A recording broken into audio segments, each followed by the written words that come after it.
Don't skip a second. Watch and listen to the story until the very end. The forest hides the truth in the final breaths. Chapter 1. The Road That Forgot Us. We were 5 when the road gave up pretending to be a road. The forest pushed in strange, haphazard shoulders of char and new growth, as if it had both died and been born again in the same hour. We had junk food, 2 coolers that sweated through bent ice, and the kind of arrogance you need to ignore warning signs peppered with bullet holes. Felix drove because he collected reasons not to stop. Mara sprawled in back with her boot stuck out the window, daring branches to take them. Lynn kept whispering facts she'd read about fire ecology, how ash resets the soil and makes room for what comes next. Theo filmed everything, even the way my hands shook at the road shoulder too close to a drop. Me? I told myself I was here to get a clean breath. City air had turned me into a man who hears every machine in the walls, every elbow in a pipe. Up here, the wind would do the talking. Up here, I would hear nothing and know that nothing wanted me. The tower rose out of burn like a rib torn from a giant. Old fire lookout. 3 flights of stairs where the first was stapled to the second with rust and hope. Across from it, a meadow where the grass was the color of old teeth. Someone had left a box near the base, a decayed wooden trunk facing the tree lean like an altar too tired to protest. Lynn was first to say it. Feels like someone forgot this place, and like the place returned the favor. It wasn't dark yet, but the sunlight had the thinness of a secret. Something about the sky made me whisper even though I wasn't scared. Felix laughed at my hush. Theo panned the camera in a slow arc, catching the tower, the meadow, and our faces in their least cautious light. Let's camp at the base, Felix said. Climb in the morning. Make the top our breakfast table. I looked up the crooked stairs, then back at the trunk. The trunk had a brass plate that glinted through a smear of black. I wiped it with my sleeve. Under the soot, it said, 17. 17. As if a catalog had once had room for it. 17. As if that number belonged here more than we did. Chapter 2. The thing that should have stayed. We opened the trunk because that is what people like us do when the world draws a curtain. Inside were oddments. The kind you'd sweep into a box on the worst day of your life. A melted compass pucker like a torn ear, a length of cable looped through a ring of iron with a broken clasp, and a leather strip dead enough to crack if you looked at it too hard. Mara lifted the ring. It was heavy in a way I felt in my teeth. The clasp had been bent like a jaw yanked sideways. Theo filmed the close-up while Lynn said, "That looks like part of harness, or an anchor point. Logging? Firefighting."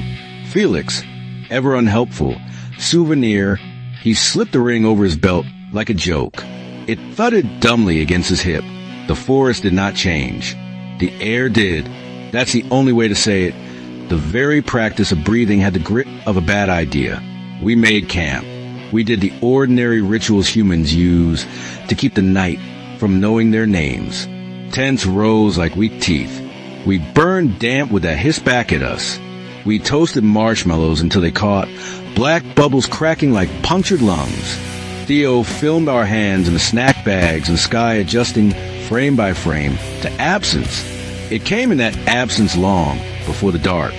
I heard it between Lynn's facts and Felix's jokes.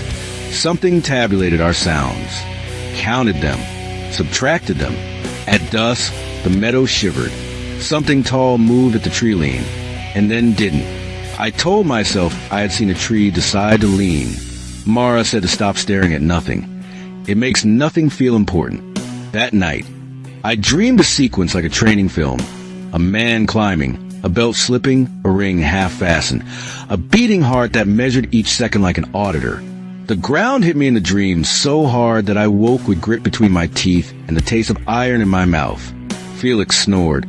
The ring tapped his belt with each breath, a metronome both patient and disgusted. Somewhere out there, something adjusted to stand. Chapter 3. Footfalls that do not belong. Morning scabbed over the dark like a bruise. We climbed the tower because we said we would. The stairs confessed each footstep with a scream of old nails. At the top, a hatch coughed up a room pure of anything except light and scraps of weathered maps. Theo ran the camera along a dead radio. Lynn found a logbook with entries that ended before I was born.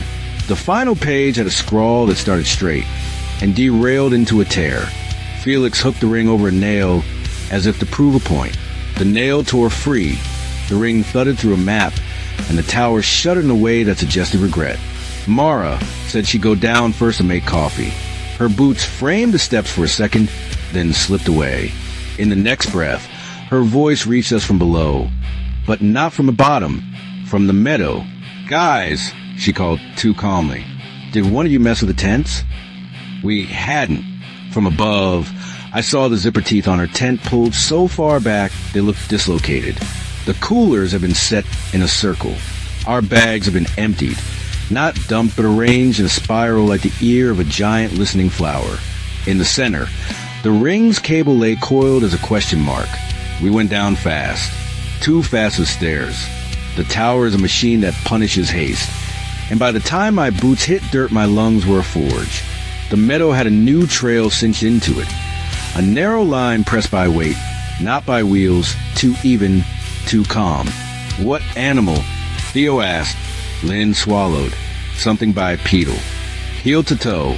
Too heavy to be deer. Not a bear." She looked at me to see what the man in the group would say. I shrugged, because I had run out of jokes years ago and had never learned a new language for terror. We followed the trail into the pines, a procession of people pretending not to be a procession. The line led to a stump too black for this century. On top of the stump was a cairn of river stones, carefully balanced. At its base, there was a squarish impression in the ash with four holes punched neat into its corners, as if something had once been bolted there. Lynn touched the holes like someone reading Braille. "Mounting plate," she said. Something was taken behind us.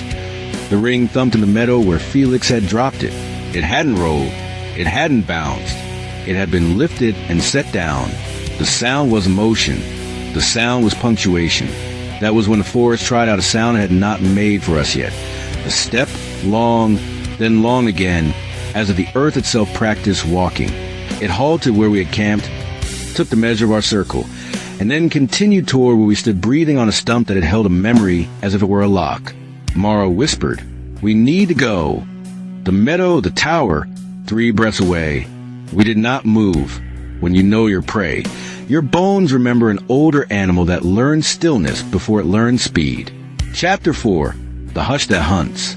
We split, because fear divides even good bread. Theo and Lynn took the trail around the tower toward the road. Felix and Mara grabbed what they could and went straight for stairs. I hesitated. The hush swung between the trees like a pendulum. Whichever way it pointed felt like the worst way. I trailed Felix and Mara. Halfway up, Mara looked down and froze. Halfway up is the worst place to be when the ground moves. Only the ground hadn't moved. The tall thing had stepped out from the pines to the meadow's edge. It was not the biggest thing I've ever seen, but it was the most absolute. Shapes like this don't ask questions. Shapes like this are answers.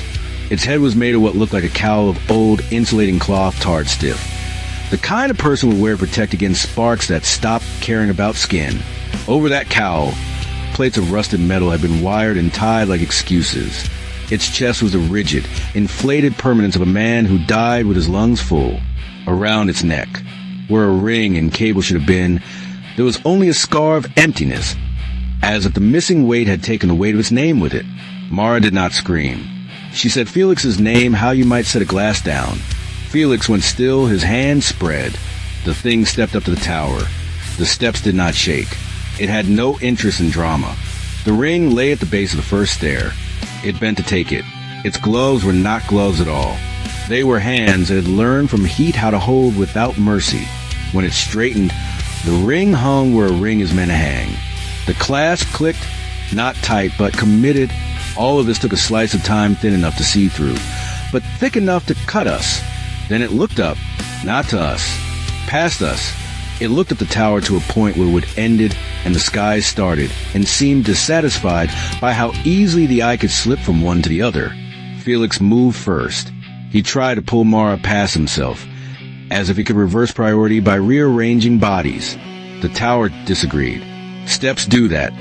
They express who has a right to pass not by intention, but by physics. Felix slipped around her. His foot punched clean through a rotten slat, and he went to his knee with the shock of it. He grabbed for the rail. The ring snagged the wood. He hung on his belt, and the belt took that personally and failed. The thing was with him before I could say his name. It reached up, did not yank, did not toss, did not rave. It simply reattached the weight that had declared itself missing. Felix made a sound I will spend the rest of my life not wording. Then the thing stepped back as if embarrassed by the neatness. Mara tried to come down to him. I pulled her up. I don't remember choosing to. That's what self-preservation is. Agreements the body makes without consulting the soul. We ran into the room at the top. The tower's map-flayed skin gave us nothing to hide behind. The hatch was a mouth, insisting there was no up left to climb. Below, the thing placed a hand on the stairs and began to ascend with the certainty of a schedule. Silence is mass. It pressed on my ears until my heart had to work twice as hard just to register itself. I knew then this was not a ghost in the way people mean. This was a worker who had been underpaid by life and intended to collect by ledger. Then, from the far trees, a whistle, not careless, not friendly. A single note drawn through 2 fingers in a lifetime of practice. The thing paused. It turned its head as much as that cowl would allow. The whistle again. Then a voice, a woman's, rough with use and quiet with age. "Here," she called. "Here, boy." The thing left the tower like a man deciding to finish the job he started before lunch. It went to the voice. Mara and I breathed as if breathing would bring back our debt. We did not wait to say thank you. We went down, slow, then faster than our names. We hit the meadow like drop tools and ran toward the whistle's fading memory. And right then, I knew this wasn't over. Rescue, like fear, only knows how to divide. Chapter 5, The Woman Who Tended the Absence. She was shorter than the brush, a shape made out of olive cloth and resolve. The woman stood by a game trail, cut so clean it looked like a sentence diagram. She held a flare that coughed pale smoke, not bright enough to promise anything. Her hair was a color too stubborn to rot. Her eyes were a ledger, and we were written in a strange ink. "You too," she said. "Come, keep to my steps." We did. Behind us, the thing goes to the tree not as a hunter, but as a habit. It would not sprint. It would not tire. It would count. The woman led us to a clearing stubble with the bones of some old structure. Pipes, a concrete pad, a half-eaten metal cabinet. The cabinet had a plaque, long since blind, that must have once listed rules for people who believe in signs. She used the cabinet like an altar. Inside, there were items as deliberate as the ones in the trunk. Coiled wire, a bundle of dried moss, a shallow dish of salt, 3 iron nails, a jar that held a set of dog tags so corroded I couldn't tell if they were letters or lichen. She lit a stick of something that smelled like sap and thunder. She set the nails in the dish like a compass rose and poured salt around them in a circle. "Stand outside it," she said. "You can't afford what standing inside it costs." She didn't look at us when she spoke, as if her voice were a tool and eye contact would dull it. Mara made a sound that intended to be a question and landed as a plea. "What is that?" "An old fix for new mistakes," the woman said. "He listens. He always did. He learned to listen to orders. Then the orders stopped. The listening didn't." "Who is he?" I asked, and my voice betrayed the little boy who used to pretend to sleep when the grown-ups talked about disasters on the news. She looked past me, past the trees, past the burned sky to a morning none of us could reach. "He was a helper," she said. "He became a hinge. Something gave way. Something was taken. The badge that told him who he was. And like all good workers without their badge, he has to ask everyone he meets if they've seen it. He doesn't have a voice left for asking, so he shows them the question." "The ring," Mara said, barely daring to name it. "Yes." The woman's mouth thinned. "If you take it, he wakes to come correct the record. If you put it back, he doesn't forgive. He only remembers.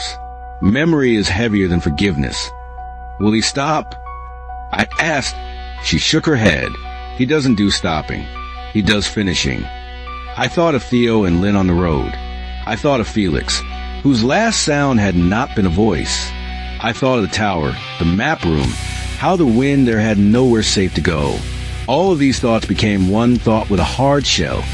I should return the ring to the place where it was bolted. "I'm going," I said. "I'll put it back."